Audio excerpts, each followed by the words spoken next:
Waalaikumsalam Bu Fat. Gimana kabarnya? Alhamdulillah baik, sehat. Bu Fat sehat juga kan? Alhamdulillah. Oke. Begini Bu Tuti ya. Iya, Bu. Jadi saya minta waktunya Bu Tuti, nanti ketika Bu Tuti ngajar, saya akan mensupervisi Bu Tuti. Oke, iya Bu. Di situ saya berperan sebagai kepala sekolah gitu Bu Tuti dalam rangka tugas TDP saya. Oke, siap Bu Fat. Siap. Ya, jadi sebelum saya melihat mengamati Bu Tuti mengajar ya, saya ingin menanyakan dulu apa yang sudah Ibu Tuti siapkan sebelumnya. Yang sudah saya siapkan yang jelas adalah perangkat pembelajaran Bu. Ya. Di antaranya ya Prota, Promes, kemudian RPE, karena saya masih kurikulum 13 ya. Kemudian yang jelas sebagai kuncinya adalah RPP. Ya. Gitu. Panjangan kalau sekarang kan modul gitu. Iya, iya. Ya. Nah, tadi Ibu Tuti sudah menyiapkan semuanya. Nah, Ya. nanti Ibu Tuti mengambil tema apa yang mau diajarkan? Saya mengambil tema mengidentifikasi teks cerita atau novel bersejarah. Novel bersejarah. Novel sejarah ya, novel sejarah. Tujuan pembelajarannya apa ya? Yang diharapkan nanti siswa dapat mengidentifikasi bahwa materi tersebut bisa mengidentifikasi teks cerita atau novel sejarah. Kan novel itu tidak semuanya ada nilai sejarahnya. Jadi Gitu ya. jadi anak nanti bisa membedakan dan sebagainya. Nanti ujung-ujungnya di bagian akhir nanti bisa menulis. Gitu Menulis ya. menulis cerita sejarah. Ya, jadi arah pengembangannya nanti yang tidak dicapai apa tadi Bu Tuti? Yang mana Ibu?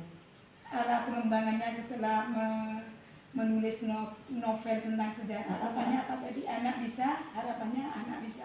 Yang nanti di paling akhir, di Ya, paling akhir harapannya. setelah teks ini selesai, Ya. anak bisa menghasilkan satu karya menulis cerita atau novel sejarah pribadi berupa autobiografi, Bu. Oh, gitu ya. Iya. Berupa autobiografi. Iya. Strateginya seperti apa saja yang sudah dipersiapkan Ibu? Ya strateginya ya banyak ya, ada mungkin dengan menyaksikan tontonan YouTube ya, kemudian PPT, kemudian ya diskusi jelas ya. Ya. Diskusi jelas, kemudian nanti tugas akhir, baik itu tugas mandiri dan sebagainya. Itu ya.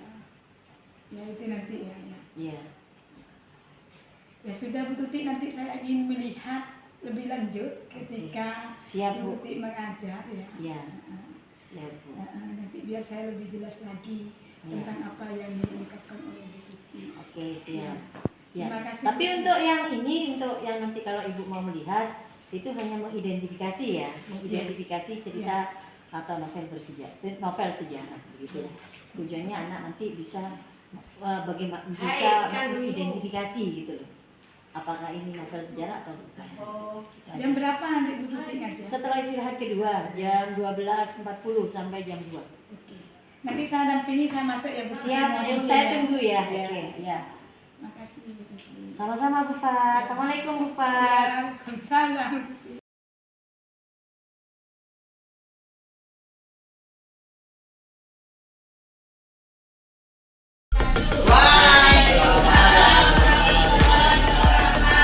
Bagaimana kabar kalian siang hari ini? Sudah sholat subuh dan sholat Jumat? Sudah. Oke. Kalau sudah, alhamdulillah, mudah-mudahan kesehatan, kebahagiaan dan keberkahan selalu mengiringi tangan kalian. Anak-anakku, pada bulan Juli sampai Agustus kita sudah mempelajari tentang surat lamaran pekerjaan. Nah, pada hari ini kita akan membahas mengenai bab 2, yaitu teks cerita atau novel sejarah. Tujuan pembelajaran kita yang jelas adalah nantinya Anda bisa mengidentifikasi seperti apa nanti dinamakan dengan teks cerita sejarah. Siap untuk belajar? Siap!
ini silakan diskusikan dengan kelompok Anda yang ada dua pertanyaan ini. Yang pertama, benarkah teks yang sudah kalian baca tadi Kemelut di Majapahit merupakan teks novel atau cerita? Semangat! Sekali lagi ya, tepuk semangat! Semangat! Oke, tadi paling heboh. Terima kasih. Silakan satu. Sekarang tanggal 1 kan ya? Bagaimana kalau kelompok 3 yang lagi? Gimana? Mana yang kelompok 3? Kelompok 3. Ya, caranya di sana Jawa ada Majapahit. Padahal di novel Anda itu judulnya saja adalah Kemelut di Majapahit. Maka tidak dikategorikan sebagai novel sejarah. Oke, untuk dijawab.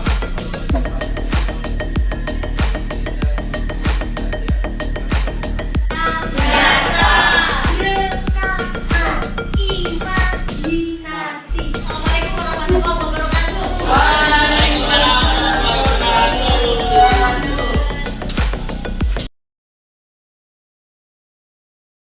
Assalamualaikum. Waalaikumsalam, Bu Fat. Alhamdulillah saya baik. Bu Fat baik kan? Alhamdulillah Bu Tuti.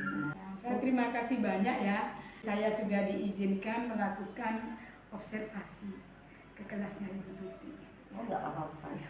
Gimana perasaannya Bu Tuti setelah saya observasi? Ya senang ya. Iya, Senang. iya, Senangnya ya banyak senangnya. iya. Perhatian Bu Fat untuk pembelajaran, kemudian masukan-masukan Bu Fat terhadap progres pembelajaran saya yang akan datang, itu luar biasa buat saya. Ada progres dari saya. Iya. Dalam bentuk apa Bu Tuti? Progresnya banyak. Iya. Progresnya banyak buat saya. Contohnya ketika saya mengajar, Bu Fat kan memberikan umpan balik ya buat saya. Contohnya, Bu Tuti bagus ya, ininya PPT-nya bagus, kemudian medianya bagus, kemudian anak sudah aktif, kemudian ada speakingnya dan sebagainya, sehingga memang harus ada itu ya. Ya, jadi tujuan kita kali ini Bu Tuti ya, setelah melakukan observasi ya, jadi saya akan menganalisis ya apa yang sudah Dilakukan oleh saya. dilaksanakan oleh Bu Tuti ketika proses tadi. Iya. Jadi kalau saya perhatikan Bu Tuti sudah menyiapkan semuanya. Nah, tujuannya, harapannya apa Bu Tuti? Sebelum saya menjawab pertanyaan Diva tadi, saya untuk menyiapkan pembelajaran ya. Yang pertama yang perlu saya siapkan adalah rancangan pembelajaran. Yang pertama, kemudian termasuk di dalamnya media pembelajaran, karena bagaimanapun kita ini dituntut untuk menarik siswa, sehingga perhatian siswa itu tertuju kepada kita gitu.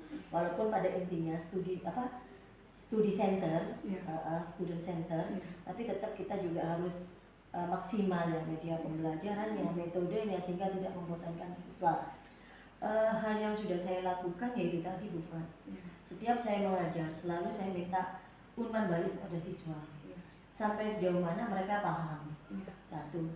Yang kedua, belajar dan belajar Bu Fat. Belajar itu bisa kita lakukan secara otodidak, apalagi gempuran teknologi saat ini sangat banyak. Bisa kita lihat tutorial dari berbagai tutorial pembelajaran yang bagus dari YouTube, kemudian belajar tentang metode-metodenya dari PMM, platform Merdeka Mengajar. Itu yang saya lakukan Bapak, dan sehingga saya kombinasikan dari apa yang saya lihat, saya pelajari, saya baca, kemudian saya terapkan ketika saya mengajar di kelas. Gitu. Di kelas 12 IPA 2 ini kan anaknya luar biasa ya, anak-anak hebat semua. Jadi butuh kesabaran, butuh apa ya, butuh stressing yang luar biasa agar mereka itu paham yang pertama. Dan yang pertama, karena saya pembelajaran bahasa harus menyenangkan bagi anak, harus ada komunikasi dua arah gitu, itu yang saya lakukan. Sangat luar biasa Ibu Tuti ini ya. Jadi tujuan pembelajarannya apa? Tujuan pembelajaran yang kemarin itu kebetulan kan saya tentang novel sejarah ya Bu Fatia. Jadi otomatis anak bisa mengidentifikasi cerita sejarah atau novel sejarah itu seperti apa. Sehingga makanya saya tadi kemarin itu media pembelajaran saya selain PPT kan ada videonya, tayangan video berupa film yang memang salah satu film yang diangkat oleh sutradara ternama dari hasil novel dari penulis ternama juga, Buya Hamka. Ya, Tenggelamnya Kapal Penerbit. Mengapa kok dikatakan sebagai novel sejarah? Karena memang ada muatan sejarahnya. Bukti fisiknya ada di daerah Lamongan. Itu. Sehingga benar-benar. Kemudian saya gandeng Bufat. Kemarin Bufat juga sempat menonton ya. Ada tayangan film, ada tayangan bukti fisik bahwa itu benar-benar terjadi. Nah, itu sehingga menguatkan anak, oh ternyata benar yang dikatakan dengan cerita sejarah itu cerita yang dipermani, cerita yang diangkat dari sejarah, kemudian ada pemanisnya, sehingga menarik perhatian siswa begitu. Jadi Bu Tuti tadi sudah mempersiapkan betul rancangan pembelajarannya, medianya, ya. Jadi bagaimana siswa peserta didik kita itu bisa belajar secara otodidak mandiri begitu ya, betul. Seperti itu ya. Itu harapannya. Ya, bantuan dalam hal apa misalnya? Ada enggak yang membantu dalam Ibu tadi inginnya anak itu bisa belajar secara mandiri otodidak nanti harapannya bisa menulis teks sejarah gitu ya, teks cerita sejarah ya. Nanti ujung-ujungnya di KD terakhir itu anak bisa menulis cerita sejarah atau autobiografi. Yang diharap dukungannya adalah orang tua dalam hal ini. Karena anak kan menceritakan dari masa kecil sampai dia saat ini kan. Orang tua dan teman-temannya mungkin. Kalau saya pribadi ya otomatis butuh bantuan dari teman-teman sejawat saya. Yang membantu di sini sharing-sharing dengan teman sejawat. Iya, betul. Jadi harapannya tujuan pembelajarannya tadi itu bisa tercapai begitu betul, ya. Betul, Bufat. Kalau kita tidak ada komunikasi atau tidak ada kolaborasi dengan MGMPS, sama saja dengan nihil, Bu. Karena bagaimanapun juga kita ini kan visi misinya harus sama kan. Sama-sama ingin visi sekolah itu tercapai kan begitu. Otomatis harus ada kolaborasi antara teman-teman sejawat begitu, terutama teman sejawat ya Bu ya. Kan adalah teman-teman sejawat karena yang lebih paham begitu. Kalau menurut saya begitu. Iya. Bagus ya Bu Tuti, sudah ada sudah ada kontennya. Diferensiasi kontennya sudah sangat tampak. Prosesnya juga sudah tampak, peristiwa diskusi. Kemudian produknya juga berupa presentasi. Ya. Produknya harapannya presentasi atau ada bentuk yang lain Bu Tuti? Untuk KD yang sampai supervisi kemarin itu memang hanya sampai di presentasi. Kemudian untuk pembelajaran selanjutnya itu anak membuat PPT sendiri, Bu. Luar biasa. PPT sendiri sehingga nanti per kelompok itu bisa mempresentasikan hasil dari PPT yang dibuat. Nah, kan saat ini kan yang diperlukan adalah bagaimana anak fokus belajar. Anak itu harus punya kompetensi lah. Ketika keluar nantinya itu yang kompetensi yang mungkin bisa dibanggakan oleh dia. Menceritakan semua ya proses yang terjadi, harapannya seperti apa sudah Ibu ceritakan semua. Dari tingkat keberhasilannya juga menginginkan murid yang memiliki kompetensi yang sangat luar biasa ya. Indikatornya bisa membuat PPT sendiri dalam tujuan pembelajaran ini. Ya. Saya hanya bertanya sedikit. Jadi kalau saya perhatikan kontennya sudah jelas. Di mana Ibu membedakan ketika diferensiasi dalam kelompoknya itu kinestetik, auditori, visual itu? Ketika pembelajaran di awal di bulan Juli itu saya sudah mengirim link ke anak-anak untuk mengisi link tentang gaya belajar. Jadi setelah saya pahami, setelah anak-anak mengisi kuesioner tersebut, form tersebut, kemudian saya pilih mana yang bagian gaya belajar auditori, mana yang visual, kemudian mana yang kinestetik, sehingga kita tahu oh anak ini seberapa banyak yang kinestetik, seberapa banyak yang auditori, dan seberapa banyak yang yang auditori ya Bu ya, visual dan auditori seperti itu. Sehingga nanti ketika kita membuat media pembelajaran itu disesuaikan. Ya, Begitu ya, Bu? ya betul. Ya. Nah, Bu Tuti sudah sangat panjang lebar. Nah, menurut Ibu ya, kekurangan apa yang harus diperbaiki menurut Ibu sendiri? Eh, Kekurangannya. Ketika pembelajaran Iya, pasti ketika- ada kekurangannya Iya, itu ya. iya.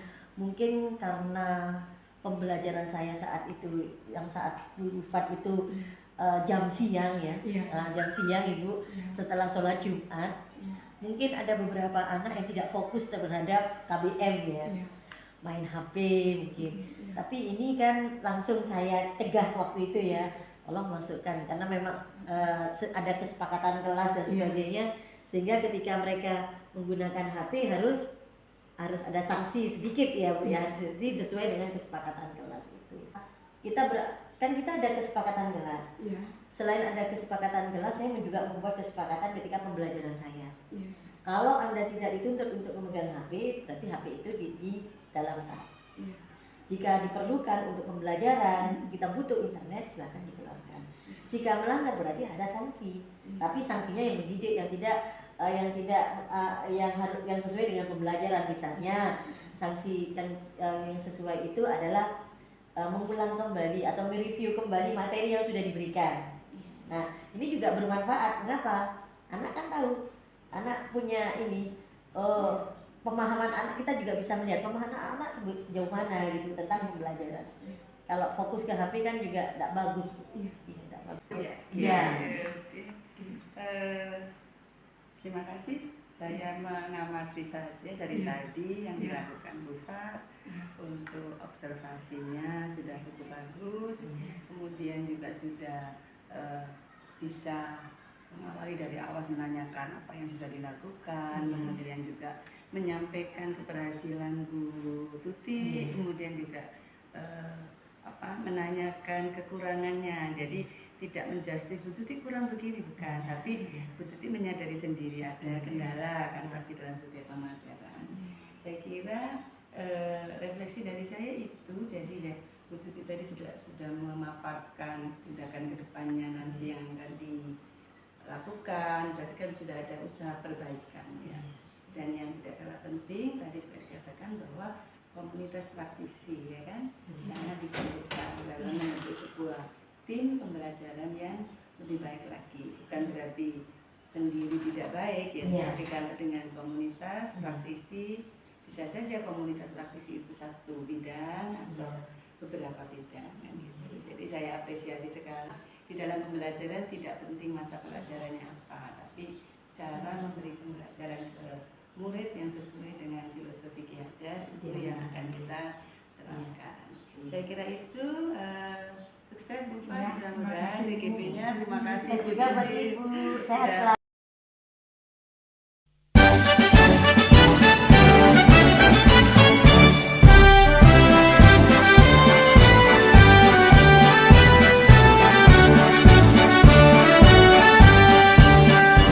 Bulatkan tekad, kuatkan hati, negeri ini memanggilmu kawan. Belajar bergerak berbagi untuk negeri, guru penggerak majukan pendidikan. Guru penggerak menghamba pada murid, kreatif rancang